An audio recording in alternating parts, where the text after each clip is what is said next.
उज्जैन नगरी महाकाल का मंदिर और शिप्रा नदी के लिए मशहूर है। गंगा नदी के बाद शिप्रा को भी मोक्ष वाहिनी नदी कहते हैं। इस नदी का मजहबी और तिजारती अहमियत है।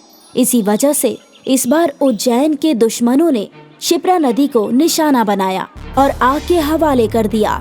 मतलब शिप्रा नदी में यकायक आग लग जाती है और ये आग लगने की खबर आग की मानिंद फैल जाती है। शहर में अफरा तफरी मच जाती है। पानी में आग लगी आग को पानी से बुझाया जाता है, लेकिन आग नहीं बुझती।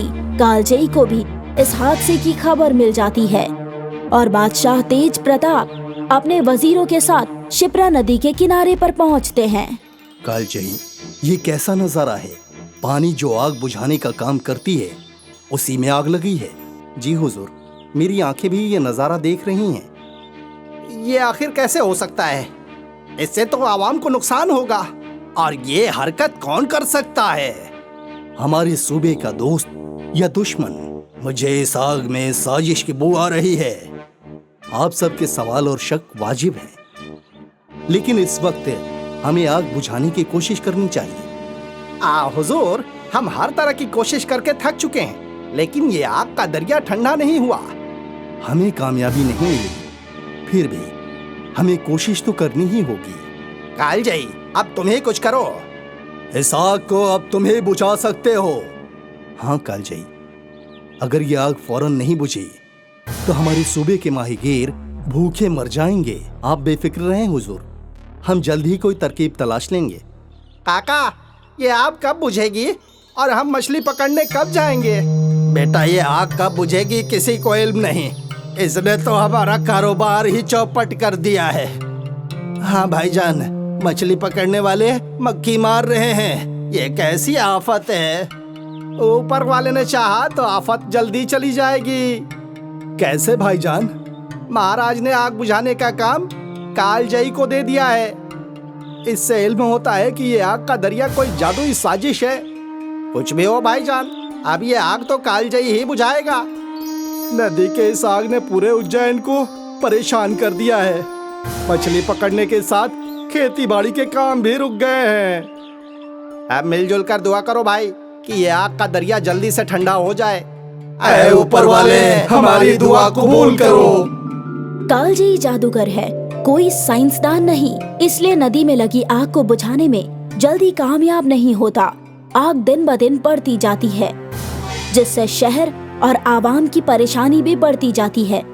बादशाह और उनके अफसर मजबूर होकर इस आग के दरिया को देखते रहते हैं, कुछ कर नहीं पाते।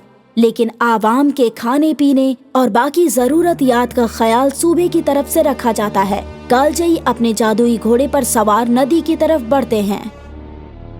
आग का दरिया मैंने सिर्फ अफसानों में सुना था, आज अपनी नजरों से देख रहा हूँ। कालजयी, ऐसा नजारा ऊपर वाला किसी को ना दिखाए। इस आग से पानी में रहने वाले जिंदगियां मुसीबत में आ गई होंगी। मुसीबत वक्त के साथ आती है और वक्त के साथ चली जाती है, लेकिन ये मुसीबत टलने का नाम ही नहीं ले रही।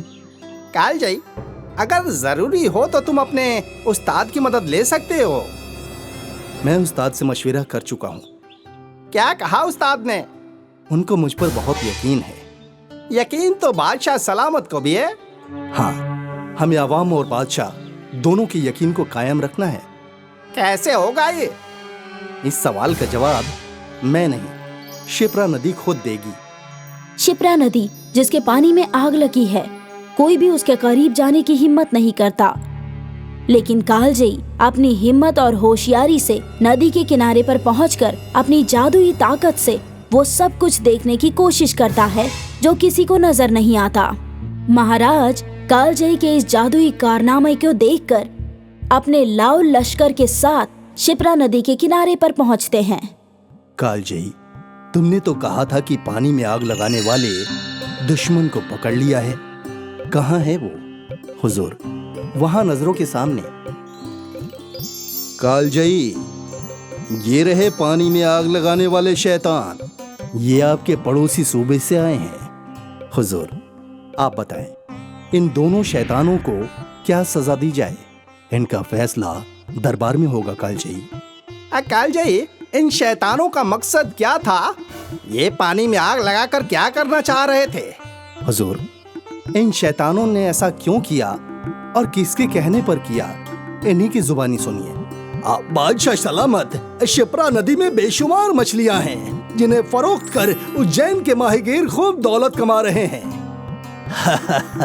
पानी में आग लगने से यहाँ की मछलियां हमारे सूबे में चली जाएंगी। अब वहाँ के माहीगीर दौलत कमाने लगे हैं। पानी में आग लगने से आपके किसान फसलों में आपोशी नहीं कर पाए, जिससे यहाँ की फसल तबाह हो गई।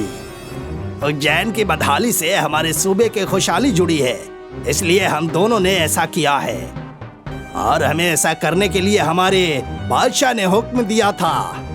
फिक्र ना करो, तुम्हारे बादशाह को हमारे बादशाह दुरुस्त कर देंगे। कालजई, तुम अपने जादुई फरिश्तों से कहो कि वो उन्हें लेकर महल में हाजिर हों। इनको वहीं सजा मिलेगी जो हुक्म से पैसालार। हुजूर, और मेरा इनाम? तुम्हारा इनाम भी दरबार में मिलेगा। और हुजूर, मेरा इनाम? बताओ, तुम्हें क्या चाहिए? जंगल की घास या दिल का चारा? महाराज, मैं घोड़े से इंसान बन जाऊं, यही काफी है। कालजई, आग का दरिया तो बुझ गया, लेकिन गुस्से से मेरा दिल जलने लगा है। मैं अपने पड़ोसी बादशाह को इस गुनाह की सजा देना चाहता हूँ। नहीं हुजूर, हसद और गुस्सा इंसान के सबसे बड़े दुश्मन होते हैं। जो इन पर फतह हासिल कर लेता है वो फातेह बन जाता है। हम आपको ऐसा ही असल फातेह बने देखना चाहते हैं। हुजूर, मैं कालजई से मुत्तफिक हूँ। अगर आप सब मुत्तफिक हैं तो मैं भी कालजई से मुत्तफिक हूँ।